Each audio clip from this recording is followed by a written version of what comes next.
नमस्कार, मैं हूं नवीन जवाहर रिलायबल मीडिया नेटवर्क से। दोस्तों, अभी जो एआई समिट हुआ था भारत मंडपम में, आप सभी को पता ही होगा, और उसमें यूथ कांग्रेस के कार्यकर्ताओं ने आके हंगामा कर दिया था। उनकी जमकर पिटाई भी हुई थी। वहां जो दर्शक थे, आम दर्शक, उन्होंने इसको जूतों और घूसों से, लातों से जबरदस्त पिटाई की थी। लेकिन लात जूता खाकर भी ये लोग कहाँ मानने वाले हैं। देश के खिलाफ काम करना, देश विरोधी एक्टिविटी में शामिल होना, ये सिर्फ कार्यकर्ता नहीं, इनके नेताओं का भी यही हाल है। क्योंकि जो आइडियोलॉजी है वो ऊपर से ही तो नीचे तक आती है, नीचे से ऊपर तक तो जाती नहीं है। तो जब ऊपर बैठा हुआ बंदा, ऊपर बैठा हुआ नेता गतिविधि में शामिल हो, तो नीचे वाले तो करेंगे ही करेंगे।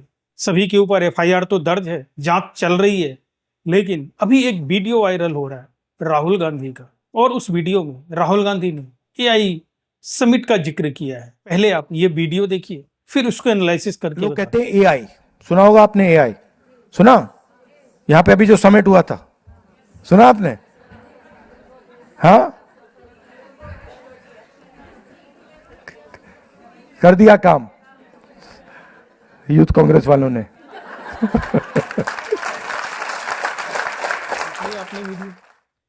इस इंसिडेंट का जिक्र करते हुए राहुल गांधी की मुस्कान देखिए जरा।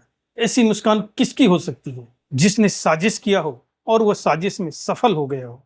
भले ही उसके कार्यकर्ताओं को लात घूसों से पिटाई हुई, लेकिन क्या कह रहे हैं राहुल गांधी कि यूथ कांग्रेस ने अपना काम कर दिया, और ये कुटिल मुस्कान बता रही है कि इनकी साजिश कितनी गहरी थी। प्लानिंग तो कुछ और ही रही होगी वहां जाके करने की, लेकिन दर्शकों ने इनको सफल नहीं होने दिया। इतना सब कुछ देखने के बाद भी अगर आप सोचते हैं कि कांग्रेस देश हित में कोई काम कर रही है या पहले कर रही होगी, तो आपको सच में इलाज की जरूरत है। और राहुल गांधी की इस सभा में बैठे हुए जो लोग हैं, उनके ठहाके देखिए।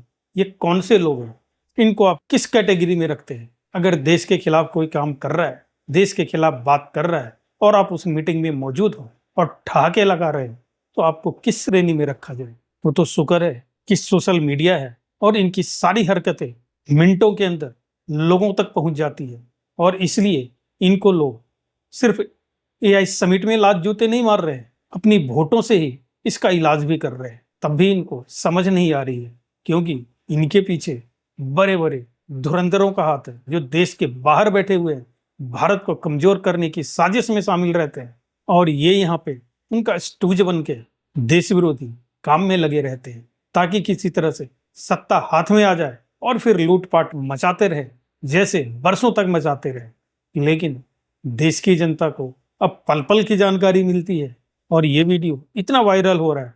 अब सोच लो, जिनके पास भी ये वीडियो जा रहा होगा, राहुल गांधी की ये मुस्कान, ये हंसी और बोलने का अंदाज जो लोगों को समझ आ रहा होगा, लोगों को पता चल रहा होगा कि किस तरह से ये बंदा देश को कमजोर करने में, देश को बदनाम करने में और देश की छवि खराब करने में जी जान से जुटा हुआ है। फिर अगले इलेक्शन में जब हारेंगे तो बोलेंगे कि इलेक्शन कमीशन कंप्रोमाइज्ड है, तो ईवीएम मशीन हैक हो गया है, वोटर लिस्ट में गड़बड़ी है। लेकिन अब ये पैंतरेबाजी इनकी चलने वाली है नहीं, क्योंकि देश की जनता धीरे धीरे जाग रही है। सो कुछ मुट्ठी भर लोग हैं जो इनकी सभा में आते हैं और इनकी देश विरोधी बातों में ठाके लगाते हैं। उनका भी इलाज होगा, लेकिन धीरे धीरे होगा। इंतजार कीजिए, आने वाला समय सिर्फ राष्ट्र भक्तों का है, और ये जो राष्ट्र विरोधी तत्व है, इनको भागने की जगह नहीं मिलेगी, और इनको हम और आप कुछ नहीं करेंगे।